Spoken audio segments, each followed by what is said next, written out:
രണ്ടാം വാരത്തിലും തലയുയർത്തി ധനുഷ് ചിത്രം കുബേര. ഹലോ ഫ്രണ്ട്സ്, എല്ലാവർക്കും മൂവി ടോക്സ് അറിവിന്റെ പുതിയൊരു വീഡിയോ ഇട്ട് സദാപ്പന്നത്തെ വീഡിയോ നമ്മൾ പങ്കുവെക്കാൻ പോകുന്നത് കുബേര എന്ന് പറയുന്ന സിനിമയുടെ 12ാം ദിവസമായിട്ടുള്ള ഇന്നലത്തെ കളക്ഷൻ റിപ്പോർട്ടും 12 ദിവസത്തെ വേൾഡ് വൈഡ് കളക്ഷൻ റിപ്പോർട്ടൊക്കെയാണ്.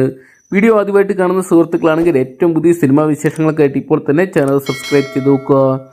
തമിഴിലെ സൂപ്പർ താരം ധനുഷും അതോടൊപ്പം തന്നെ രശ്മിക മന്ദാന, അതോടൊപ്പം തന്നെ തെലുങ്ക് സൂപ്പർ സ്റ്റാർ നാഗാർജുന തുടങ്ങിയവരെ കേന്ദ്ര കഥാപാത്രമാക്കി ശേഖർ കമ്മൂർ അണിയിച്ചൊരുക്കിയ ചിത്രമായിരുന്നു കുബേര എന്ന് പറയുന്ന സിനിമ. വമ്പ പ്രതീക്ഷകളുമായിട്ട് എത്തിയ ചിത്രം ബോക്സ് ഓഫീസിൽ വൻ വിജയങ്ങൾ തന്നെ സ്വന്തമാക്കിയാണ്. ഇതൊക്കെയാണ് ധനുഷിന്റെ സ്വന്തം തട്ടകമായിട്ടുള്ള തമിഴ്നാടിനേക്കാൾ കൂടുതൽ കളക്ഷനാണ് ചിത്രത്തിന്റെ തെലുങ്ക് പതിപ്പിന് സ്വന്തമാക്കാൻ സാധിക്കുന്നത്. ഇപ്പോൾ ചിത്രത്തിന്റെ 12ാം ദിവസമായിട്ടുള്ള ഇന്നലെ തെലുങ്ക് ബോക്സ് ഓഫീസിനായിട്ട് ചിത്രം ഏകദേശം 86 ലക്ഷം രൂപയോളം സ്വന്തമാക്കിയതായിട്ടാണ് പുറത്തുവരുന്ന റിപ്പോർട്ടുകൾ. അതേസമയം തമിഴ്നാട് ബോക്സ് ഓഫീസിനായിട്ട് ചിത്രത്തിന് 14 ലക്ഷം രൂപ മാത്രം സ്വന്തമാക്കാൻ സാധിച്ചപ്പോൾ മറ്റ് ഭാഷകളിൽ നിന്നായിട്ട് ചിത്രം ഏകദേശം 10 ലക്ഷം രൂപയോളം സ്വന്തമാക്കിയിട്ടുണ്ട്.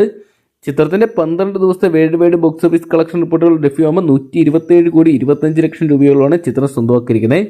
ഇന്ത്യൻ ഗ്രോസ് കളക്ഷനായിട്ട് 97 കോടി 10 ലക്ഷം രൂപ സ്വന്തമാക്കി ചിത്രം ഓവർസീസിനായിട്ട് 30 കോടി 15 ലക്ഷം രൂപ സ്വന്തമാക്കി ഈ ഒരു വർഷത്തെ വിജയ് ചിത്രങ്ങളുടെ ഭാഗമായിട്ട് മാറിയിട്ടുണ്ട്. എന്തൊക്കെയാണ് ചിത്രം വരും ദിവസങ്ങളും വിജയ് ആവർത്തിക്കുന്നത് തന്നെയാണ് പ്രതീക്ഷിക്കുന്നത്. രണ്ടാം വാരത്തിൽ മികച്ച മുന്നേറ്റം നടത്തുന്ന ചിത്രം മൂന്നാം വാരത്തിൽ മികച്ച തിയേറ്ററുകൾ ഹോൾഡ് ചെയ്ത് വൻ വിജയത്തിലോട്ട് തന്നെ നീങ്ങുന്ന ഒരു കാഴ്ച കാണാൻ സാധിക്കുന്നുണ്ട്. എന്തൊക്കെയാണ് ചിത്രത്തിന്റെ ഫൈനൽ കളക്ഷൻ റിപ്പോർട്ടുകൾ പുറത്തുവരുമ്പോൾ ചിത്രം 200 കോടിക്ക് മുകളിലുള്ള കളക്ഷൻ നേടിയെടുക്കുന്നതാണ് പ്രമുഖ ട്രാക്കിംഗ് അനലിസ്റ്റുകൾ വിലയിരുത്തുന്നത്. എന്തൊക്കെയാണ് നമുക്ക് കാത്തിരുന്ന് കാണാൻ. ചിത്രം വരും ദിവസങ്ങളിൽ ചിത്രം അത്രത്തോളം വലിയ തുകകൾ തന്നെ കണ്ടെത്താൻ സാധിക്കുന്ന റെമഡി. അപ്പോൾ കുബേര എന്ന് പറയുന്ന ധനുഷ് ചിത്രം നിങ്ങൾ കണ്ടിട്ടുണ്ടെങ്കിൽ സിനിമയെക്കുറിച്ചുള്ള നിങ്ങളുടെ വിലയേറിയ അഭിപ്രായങ്ങൾ കമന്റ് ബോക്സിൽ പങ്കുവെക്കുക. വീഡിയോ ഇഷ്ടപ്പെട്ടെങ്കിൽ ലൈക്ക് ചെയ്യാനും ഷെയർ ചെയ്യാനും ചാനൽ സബ്സ്ക്രൈബ് ചെയ്യാനും മറക്കണ്ട.